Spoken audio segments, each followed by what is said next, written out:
اگلا سوال ہے، بنی اسرائیل کی ہسٹری میں تابوت سکینہ کو بڑی اہمیت حاصل ہے، یہاں تک کہ آج بھی اس کی تلاش میں اسرائیل والے کھدائی کرواتے رہتے ہیں، جس کے بعد مسجد اقصیٰ کی بنیادیں بھی کمزور پڑ چکی ہیں۔ آخر اس تابوت میں کیا خاص چیز ہے جس کی تلاش ہے؟ اس تابوت کے ساتھ اسی طرح کی عقیدت وابستہ ہے جیوز کی، جس طرح کی ہماری عقیدت نبی صلی اللہ علیہ وآلہ وسلم کے تبرکات کے ساتھ ہے۔ تابوت سکینہ میں سیدنا موسیٰ علی نبینا و علیہ الصلاۃ والسلام اور سیدنا ہارون علی نبینا و علیہ الصلاۃ والسلام کے تبرکات موجود ہیں، یعنی عصا موسوی یہ جو وہ کلیم کرتے ہیں۔ اسی طریقے سے ان کا جبہ مبارک، تورات کی تختیاں جو اللہ تعالیٰ نے دی تھیں کوہ طور پہ ان کو، وہ یہ کلیم کرتے ہیں یہ ساری چیزیں تابوت سکینہ میں موجود ہیں۔ سکینہ یعنی دل کو سکون دینے والی تابوت، ایک ایسا بکسا بڑا سا جس میں ان کے دل کے سکون والی چیزیں موجود ہیں۔ ہمارے لیے یہ امپورٹنٹ اس لیے بھی ہو جاتا ہے کہ قرآن حکیم میں تابوت سکینہ کا ذکر آیا ہے، تو ظاہر ہے کہ اگر بنی اسرائیل کی ہسٹری کی کسی بات کو قرآن بیان کر رہا ہے اور اس کو منوان اسی امپورٹنس کے ساتھ بیان کر رہا ہے تو پھر وہ پھینکنے والی بات تو نہیں ہے۔ تابوت سکینہ کا ڈیٹیل ذکر جو ہے وہ آپ کو سورۃ البقرہ کے اندر پارہ نمبر 2 کے بالکل اینڈ میں ملے گا۔ بنی اسرائیل کی ہسٹری کے پوائنٹ آف ویو سے میں آیات آپ کو بتا دیتا ہوں۔ اصل میں بنی اسرائیل کے بارے میں سورہ بنی اسرائیل کے سٹارٹ میں ہے کہ اللہ تعالیٰ نے ان پر 2 عروج اور 2 زوال بھیجے تھے۔ ان کا جو پہلا عروج ہے نا وہ حضرت طالوت علیہ السلام کے ذریعے ہے، اور اس کے بعد حضرت داؤد علیہ السلام منظر عام پہ آئے، اور پھر ان کے بیٹے سلیمان علیہ السلام۔ ان کی جو پہلی خلافت راشدہ ہے وہ ان 3 بندوں پر مشتمل ہے، حضرت طالوت کے 16 سال، حضرت داؤد کے 40 سال اور سلیمان علیہ السلام کے بھی 40 سال۔ آلموسٹ آپ سمجھ لیں 100 سال ان کی خلافت راشدہ رہی ہے۔ ان کا وہ پہلا عروج تھا۔ اس میں میرا مسئلہ نمبر 127A ڈیٹیل سے ریکارڈڈ موجود ہے۔ اس کا آغاز کہاں سے ہوا کہ جو وقت کے پیغمبر تھے سموئیل، ان کا نام قرآن میں نہیں ہے لیکن تورات میں ہمیں ملتا ہے، ان کو بنی اسرائیل نے کہا کہ ہم کافروں کے ہاتھوں پٹ رہے ہیں، آپ ہمارے لیے کوئی ایسا سپہ سالار مقرر کریں کہ اس کے نیچے ہم جہاد کریں اور ہم کافروں سے یروشلم اور شام کی حکومت واپس چھینیں، ہمارے آباء و اجداد کا وہ مسکن ہے۔ یہ پورے کا پورا واقعہ سورۃ البقرہ میں پارہ نمبر 2 کے بالکل آخری 2 صفحے پڑھیں نا، پارہ نمبر 2 کے آخری 2 صفحے جہاں سے تیسرا پارہ شروع ہوتا ہے اس سے پہلے والے، وہ سٹارٹ اس سے ہوتا ہے۔ اب میں وہ ساری آیات پڑھ کے اگر بیان کروں گا تو آدھا پونا گھنٹہ لگ جائے گا۔ اصل میں جو چیز ہے وہ تابوت سکینہ والی ہے، وہ میں آپ کو بتا دوں گا۔ تو پھر حضرت سموئیل علیہ السلام نے ان کے لیے جو ہے وہ طالوت کو مقرر کیا ان کا سپہ سالار۔ حالانکہ انہوں نے پہلے کہا تھا کہ جب میں سپہ سالار مقرر کروں پھر آپ نے اختلاف نہیں کرنا، وہی ہوا۔ انہوں نے کہا کہ یہ ایک عام سا آدمی ہے، غریب آدمی ہے، اس کا اونچا سٹیٹس نہیں ہے، تو انہوں نے کہا کہ اللہ تعالیٰ نے اسے علم اور جسم میں طاقتور بھی تھا اور علم بھی تھا، تم پہ فوقیت دی ہے۔ اللہ تعالیٰ نے یہ تو نہیں دیکھنا بھی کون اونچی نسل کا ہے، اللہ کے لیے تو سارے برابر ہیں۔ تو اس وقت پھر اللہ تعالیٰ نے وحی کے ذریعے حضرت سموئیل علیہ السلام کو ایک چیز بتائی تھی جس کی وجہ سے بنی اسرائیل کو صبر آ سکتا تھا، اور وہ یہ ہے جب انہوں نے اختلاف کیا انہوں نے علمی دلائل تو رکھے لیکن یہ کہاں سے یہ لوگ ماننے والے بنی اسرائیل، تو وہ اللہ تعالیٰ نے سورۃ البقرہ کی آیت نمبر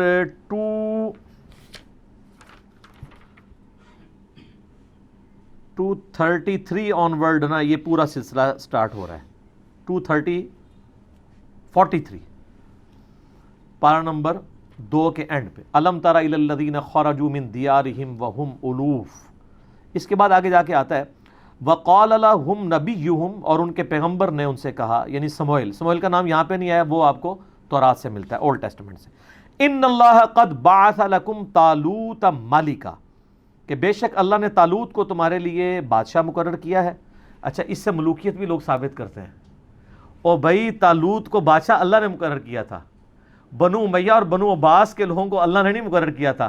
وہ تو مسند ابی یعلا میں حدیث ہے صحیح سند کے ساتھ، نبی علیہ السلام نے اپنی وفات سے چند دن پہلے خواب میں دیکھا کہ بنو مروان کے بندر میرے ممبر پر کود رہے ہیں، اور ابو ہریرہ کہتے ہیں پھر آپ علیہ السلام اپنی وفات تک مسکرائے نہیں۔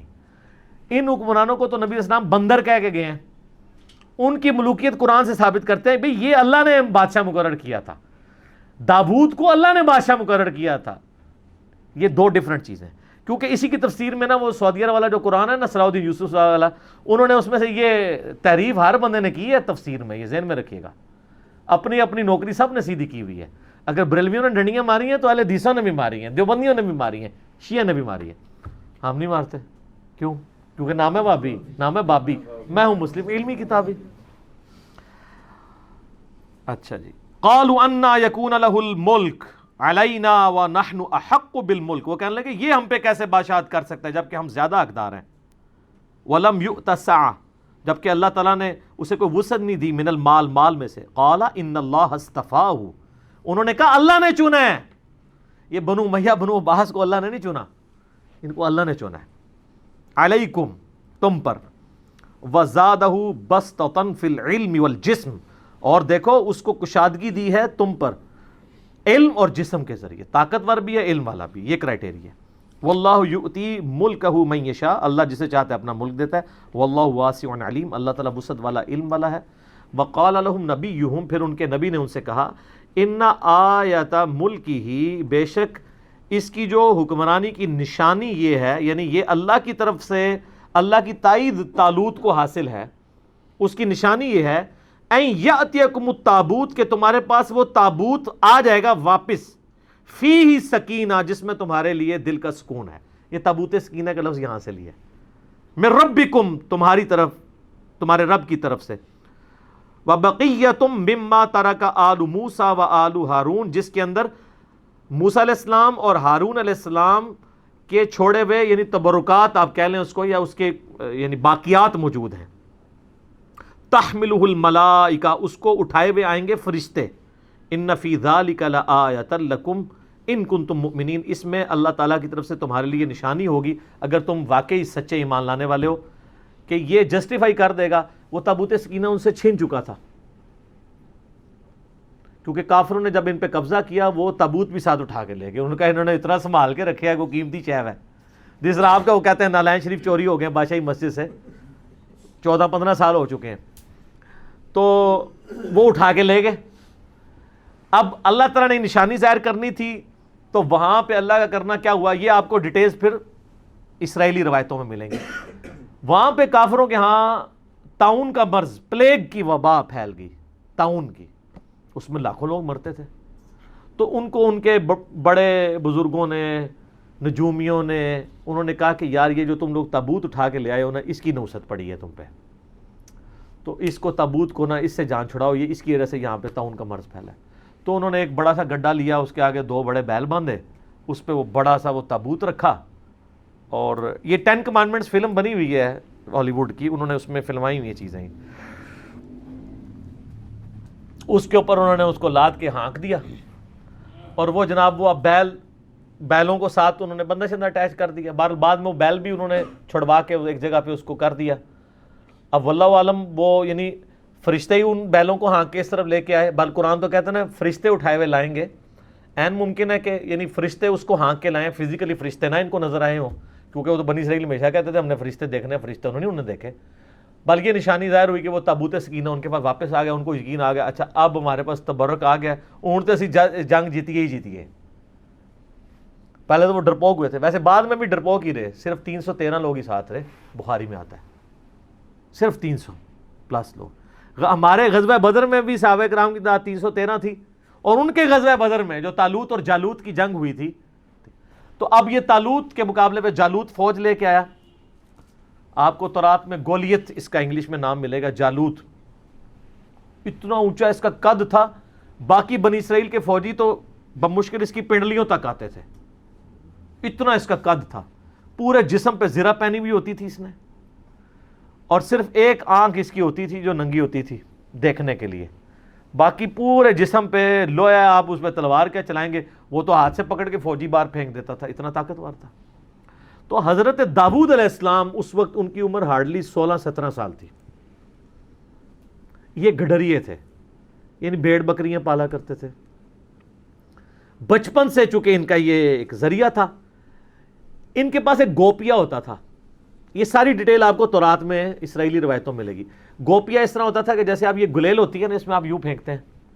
ایک گوپیا ہوتا ہے کہ آپ ایک چمڑے کا ایک سمجھ لیں دستانہ بنا ہوا، جس کے دوسرے اینڈ کے اوپر ایک رسی، اس میں وہ پتھر ڈال کے نا اس دستانے کو یوں گھماتے تھے نا، پر یوں کر کے پھینکتے تھے نا، تو ان کا نشانہ اتنا پکا تھا کہ وہ شیروں کے جبڑے توڑ دیتے تھے اپنی بکریوں کی حفاظت کرنے کے لیے. شیروں کا شکار کرتے تھے. حضرت داؤد علیہ السلام 16 سال عمر تھی. اچھا، تو اب ظاہر مسلمان خوف کھا گئے اتنی بڑی بلا سامنے دیکھ کے. تو حضرت داؤد علیہ السلام نے کہا اس کو میں قابو کروں گا. حضرت داؤد علیہ السلام ایک اونچے مقام پہ کسی پہاڑی یا کوئی ٹیلا تھا اس پہ چڑھ گئے اور انہوں نے اپنا گوپیا یوں گھمایا. آپ نشانہ دیکھیں وہ ایک ہی آنکھ کھلی ہوئی تھی، اس آنکھ سے اس کے دماغ کے اندر وہ چلا گیا اور وہ گولیت وہیں پہ مر گیا. جالوت، یہ قرآن میں اس کا ذکر بھی ہے نا، وہ جیسے ہی مرا تو وہ کانفیڈنس لوز، بلکہ اس میں الفاظ بھی ہیں تورات میں. حضرت داؤد علیہ السلام نے کہا اس نامختون کو میں دیکھتا ہوں. یعنی بنی اسرائیل جو ہے نا، وہ جو جنٹائلز ہیں نا ادر دین بنی اسرائیل، ان کو نامختون کہتے تھے. یہ ختنے نہیں کرواتے، ہم ابراہیمی ہم ختنے کرواتے ہیں. تو کافروں کو نامختون کہتے تھے. کہتے میں اس نامختون کو دیکھتا ہوں. پھر اس میں اب آپ دیکھیں نا، اس میں اللہ تعالیٰ نے ذکر بھی کیا ہے نا، انہی آیات میں آگے چل کے آتا ہے کہ اللہ تبارک و تعالیٰ نے کس طریقے سے وَقَتَلَ دَاوُودَ جالوت، قتل کر دیا داود نے جالوت کو. وَآتَاهُ اللَّهُ الْمُلْكَ وَالْحِكْمَةَ، تو اللہ نے ان کو بادشاہت اور حکمت. وَعَلَّمَهُ مِمَّا يَشَاءُ، اور اپنے علم میں سے جو چاہا سکھا دیا. یعنی پھر حضرت داؤد علیہ السلام منظر عام پہ آ گئے. وہ تو پھر سمجھ لیں آپ مین آف دا میچ قرار پائے نا اس پوری جنگ کے. تو پھر حضرت جو طالوت تھے، جو آرمی چیف تھے، انہوں نے اپنی بیٹی کی شادی کر دی حضرت داود کے ساتھ. 16 سال تک حضرت طالوت پھر مسلمانوں کے حکمران رہے. جب وہ فوت ہوئے تو ان کے سکسیسر پھر بنے حضرت انہی ساری چیزوں کو تو وہ پلی لیتے ہیں نا شیعہ بھی. وہ کہتے ہیں حضرت طالوت کا داماد جو ہے وہ سکسیسر بنا ہے تو مولا علی کو بھی بننا چاہیے تھا. دوسری وہ دلیل اس سے لیتے ہیں کہ دیکھیں قرآن نے کرائٹیریا بتایا ہے کہ کرائٹیریا کسی بندے کا عمر میں بڑا ہونا نہیں ہے، علم اور جسم میں. تو وہ کہتے ہیں حضرت علی بہادری میں بھی باقی صاحب سے زیادہ تھے اور علم میں بھی زیادہ تھے، تو حضرت علی کا حق بنتا تھا. یعنی وہ یہ دلائل قرآن سے بھی پکڑتے ہیں. یہ میں نے ضمن ذکر کیا، میں اب اس ٹاپک کو انٹینڈڈ چھوڑ رہا ہوں. تو وہ سیم یہ والی آیات ہی پڑھ رہے ہوتے ہیں. تو حضرت طالوت کے داماد حضرت داؤد علیہ السلام، پھر وہ 40 سال مسلمانوں کے حکمران رہے. پھر ان کا بیٹا آگے سے حضرت سلیمان ابن داود، وہ 40 سال مسلمانوں کے حکمران رہے اس وقت، یعنی جو مسلمان تھے. تو اس میں یہ وہ تابوت سکینہ کا ذکر ہے. باقی ظاہر تبرکات سے ہمیشہ سے انسانوں کو عقیدت رہی ہے، اور یہ تبرکات کی عقیدت کو بری چیز نہیں ہے اگر وہ جینون ہو. یہ صحیح وسیلہ شخصی ہیں، یہ بات یاد رکھیے گا، یہ صحیح وسیلہ شخصی ہے. صحیح بخاری کے اندر حدیث ہے نا کہ ام سلمہ کے پاس کچھ اصحاب آئے تو انہوں نے ان کے پاس آبزرو کیا کہ محلے والے ان کے پاس برتن پانی کے بھیجتے ہیں. تو انہوں نے نبی علیہ السلام کا ایک بال مبارک ایک ڈبیا سے نکالا اور اس ڈبیا کو کہ وہ اس بال مبارک کو اس پانی کے لیے جو برتن تھے اس میں گھول کے تو وہ محلے والوں کو واپس کرتے تھے. تو وہ صحابی نے جب پوچھا تو ام سلمہ ہماری ماں نے، ام المومنین نے کہا کہ نبی علیہ السلام کا یہ بال مبارک ہے میرے پاس، اور ہم اس کا دھون مریضوں کو شفا کے لیے پلاتے ہیں. ان کوئی مریض ہوتا ہے میں اس کو گھول کے دیتی ہوں، شفا ہو جاتی ہے. یہ صحیح بخاری میں سر، یہ کوئی کہانی شریف نہیں ہے، بخاری شریف ہے. لیکن واقعی جینون اگر بال مبارک. صحیح مسلم میں ہے کہ اسماء بنت ابی بکر نے نبی علیہ السلام کا ایک کالا کسروانی طیالسی جبہ نکالا. کسروانی طیالسی کہتے کالے جبے کو تھے، جو پرشین امپائر کا، فارس کا، جس طرح سندھی اجرک کو ریڈ کہنے کی ضرورت نہیں، وہ ریڈ ہی ہوتی ہے. اور کہا کہ یہ نبی اسلام پہنتے تھے اور ہم اس کا دھون مریضوں کو شفا کے لیے پلاتے ہیں. یہ مسلم شریف میں حدیث ہے. اس میں اسماء بنت ابی بکر کہتی ہیں کہ نبی اسلام پہنتے تھے، پھر حضرت عائشہ کے پاس رہا، اور جب میری بہن عائشہ مرنے لگی تو میں نے وفات کے ان سے یہ لے لیا تھا. تو نبی اسلام کے تبرکات سے صحابہ وسیلہ حاصل کرتے تھے. تابوت سکینہ کا ذکر بھی قرآن میں موجود ہے. بس اب اس کے آگے جو صفرے لوگوں نے لگانے شروع کیے نا کہ کچھ کرنے کی ضرورت نہیں ہے، بس تبرکات پہ ہی چلتے رہو، نہ نماز پڑھنے کی ضرورت ہے نہ کوئی اور کام کرنے کی ضرورت ہے. تو سر پھر تبرکات، جن کے پاس کعبہ تھا وہاں پہ بھی جب برے کام آئے ہیں تو اس تبرک نے کوئی فائدہ تو نہیں دیا.